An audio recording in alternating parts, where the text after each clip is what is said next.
Ça te gêne ou pas cette histoire, toi, Vincent ? Non, absolument pas. Je trouve que c'est des réminiscences d'amateurisme de l'époque. On est dans un milieu professionnel où les joueurs sont parfois prêtés, sont parfois vendus en cours de saison. Et l'équité, on n'en parle pas. Au foot, au rugby, il y a des joueurs qui arrivent, des jokers médicaux qui arrivent. Donc, il y a les doublons pendant le tournoi des Nations. Mettons, je te cite, mettons Toulouse qui rencontre, mettons, un club Oyonnax au mois de septembre. Et puis une autre équipe qui joue la descente un peu comme Oyonnax. Enfin, les clubs un peu en fond de poule, en fin de classement. Donc, il y a des clubs qui vont jouer les mêmes choses, mais qui vont les rencontrer pendant le tournoi où ils auront 7-8 internationaux qui seront pris. C'est injuste. L'équité, depuis quand dans l'amateurisme, dans le professionnalisme, on parle d'équité. Il y a le PSG qui a 400 millions d'euros.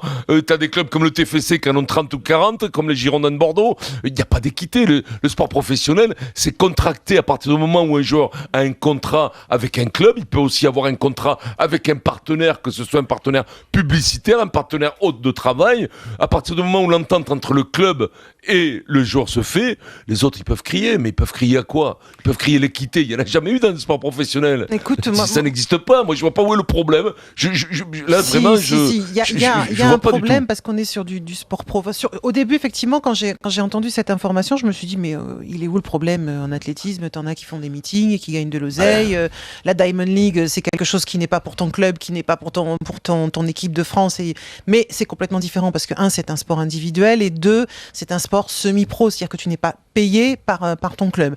Là, ça reste un salarié, donc déjà vis-à-vis du club, c'est compliqué. Sauf que là, en l'occurrence, c'était pour le club qui faisait cette pige-là. C'est à la fois pour le club et pour lui. Pour lui, évidemment.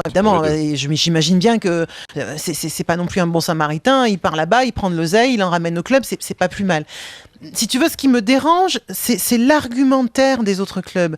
Dire, ah bah oui, mais il n'y a pas d'équité parce que, effectivement, nous, on a rencontré un club fort, au plus fort, puisqu'il y avait leur atout numéro 1. Mais leur atout numéro 1, il aurait pu se casser la gueule dans les escaliers et tu vas pas refaire le championnat. Donc, si tu veux, l'argument, je le trouve profondément stupide. Et je trouve la montée de bouclier un peu violente par rapport à ça, parce qu'encore une fois, on est dans une économie et c'est compliqué. Après, sur le principe... au minimum, tu trouves ça malheureux. C'est-à-dire qu'un club en soit obligé pour renflouer ses caisses d'envoyer son meilleur joueur faire une pige au Qatar. Au minimum, tu trouves ça un peu triste.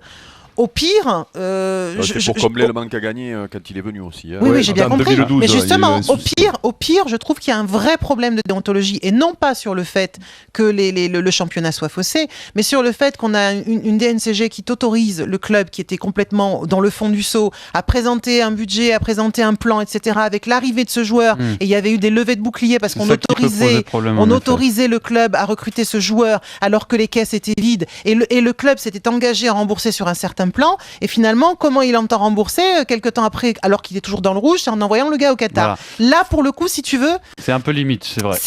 Moi, je trouve ça très limite, mais pas sur les arguments qui ont été développés par les autres clubs. Quand même.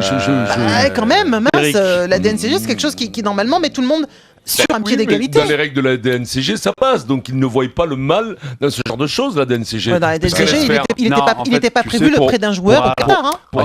C'est ça le problème. On va rentrer dans ce détail-là après. D'abord, l'avis d'Eric. Pour preuve, Vincent, c'est que d'après moi, cette histoire-là va faire jurisprudence et derrière, cette histoire-là, ce sera plus possible.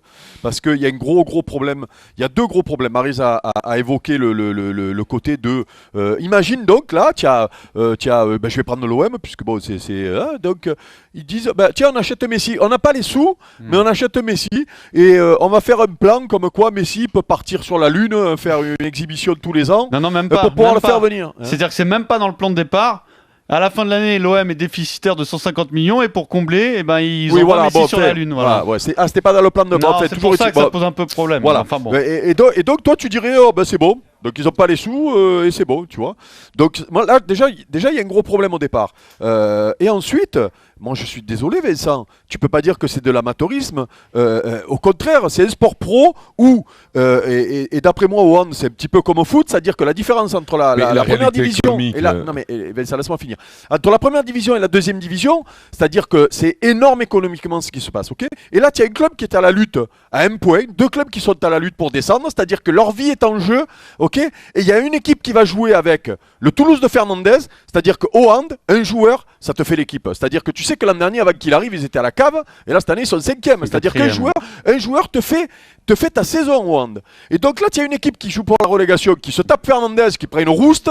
Et tu as l'autre, le concurrent, 15 jours après, il joue contre Toulouse. Mais j'entends bien, au foot, ça arrive tout le temps, ça. Mais attends, le sport n'est pas une science exacte. De toute façon, compte sur toi avant de compter sur les autres. même sans partir au Qatar. Donc pour vous, il n'y a pas de souci qu'une équipe joue avec le Toulouse très fort. Non, ça n'est pas une question qu'il n'y a pas de souci.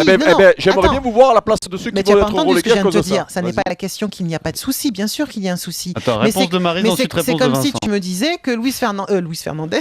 Jérôme. Il va pas les aider beaucoup. Mais lui aussi, il prend beaucoup de c'est blé, comme mais si bon. tu disais que par exemple, il va se péter le petit doigt en allant faire ses courses, il n'a pas le droit. C'est pas le cas, Maryse. Non mais moi je comprends pas. C'est pas le cas. Le mec sur le cul quand tu me dis ça, Eric. Réponse de Vincent, ensuite Eric tu réponds. Dans le football, une première partie de championnat, il y a le mercato qui arrive. Plein d'équipes jouent, mettons, le PSG. Alors, je vais citer le PSG. Marseille, un club qui va jouer la descente. Allez, pas Marseille, ni rien. Un club qui va jouer la descente va rencontrer le PSG, mettons, avec Ibrahimovic en septembre. Ibrahimovic est vendu en janvier au mercato. Tout le monde va dire non mais c'est pas normal, quelle est l'équité sportive, je comprends pas, nous on l'a joué, il y avait Ibrahimovic et vous allez le jouer sans. Mais le sport professionnel n'est fait que la différence, Eric. La différence c'est que quand tu pars au mercato d'hiver, tu as joué toutes les équipes pendant la première partie, ok? Oui, d'accord. D'accord, tu les as joués chez toi. Quelque part, il y a une équité, tu peux me dire ce que tu veux. Et ensuite, ne me prends pas l'exemple absurde du mercato de foot qui est une absurdité. En fait, tu m'as compris, voilà. Le joker médical, quand les doublons au rugby, le Stade Toulousain joue, je te le répète. Et l'équipe qui va rencontrer pendant le tournoi. D'accord, c'est une aberration. C'est une horreur, ça. On le dit tout le temps que ces doublons au rugby, c'est une horreur. Vous me parlez d'équité sportive, il n'y a pas d'équité dans le professionnalisme. On parle de sport. Un autre exemple. Vous avez raison, Eric, Vincent et Marie, vous avez raison. Sauf que il devrait y en avoir une. Oui, mais Pierre, vous ne pouvez pas prendre pour exemple des trucs qui ne vont pas ailleurs. Un autre exemple, excuse-moi, un club qui va jouer le 14e du tableau, il va peut-être te mettre Fernandez au repos en te disant on n'en a pas besoin. Oui, mais ce qui les gêne, c'est que ce n'est pas sur un choix sportif, c'est pas sur une blessure sportive, c'est pas sur un aléa acceptable entre guillemets, c'est sur un aléa qui te permet de renflouer tes caisses et de casquer ton mec, payer ce mec qui te fait la différence. Et que tu n'aurais pas pu prendre en temps normal avec tes finances. Donc pour vous voyez pas de truc. Oui, non, d'accord, si tu veux, mais là c'est quand même on chipote parce que alors les mêmes qui va défendre. Non, on chipote parce que des histoires encore plus grosses. Les gars, au football, un Toulouse qui bataille pour avoir 40 millions de budget. Et t'as Monaco qui vient, qui paie pas d'impôts et qui met ses mecs. Ça les fait crier. Mais alors, mais les autres de Ligue 1 que Monaco paye pas d'impôts. Je te dis pas que c'est bien, je te dis que il n'y a pas d'équité dans le sport professionnel. C'est la loi du plus fort. C'est la loi du plus fort. Ça, c'est des réminiscences, c'est des naïvetés d'amateurs de penser que, oui, il râle parce que Jérôme Fernandez, il y en a qui ont joué quand il y était avec Toulouse, c'était plus dur, et bien maintenant il n'y est plus. Mais non, mais on s'en fout. C'est la vie, compte sur toi pour t'en sortir, compte pas sur Jérôme Fernandez qui a été prendre un peu d'oseille parce qu'il a 38 ans et que les jours sont comptés pour prendre leur pas ça. Le problème, c'est pas lui. Oui, le club, ce que tu veux. Mais moi je comprends pas. On a fait le temps de la question finie, Eric. Non, mais je comprends pas comment tu peux, pour expliquer l'inexplicable, que tu prennes des exemples d'autres sports où c'est pas normal ce qui se passe.